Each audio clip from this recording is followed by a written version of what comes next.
Тамақ келді. Жейла. Адамдың қалысы, апсы қалысы, тамақты көріп тұрып, бирок құрсағач жебей қойған болса, анда шағысын аталынады.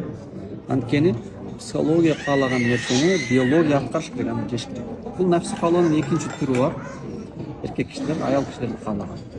Ошондуктан туш келдиrini кара бербеш керек, өзүңө адал кылгандан башка аялыңан башканча. Кокус ар кимдин аркасына чейин караган эркек психологиясы каалады, бирок аны фактически биология аткара албайт анычы. Ошол себептен асечка кетти дагы ал импотентке апарат, оору калып барат. Кааладың аткара албады. Ошондуктан каалаба, көрбө, тиктебе деп Алла Таала айткан. Коллил муъминин айткан ыймандуу эркектерге ягудду мин абсарихим. Көздөрүн сакташсын деген. Ояккаду фуружан жана зыналарды кылбагын.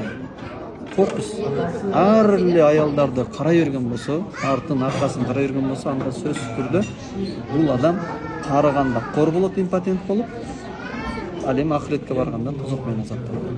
Абайлаңыздар. Көргөн нерсени эле жей албасаңыз көрбөңүз. Көзүңүз кет.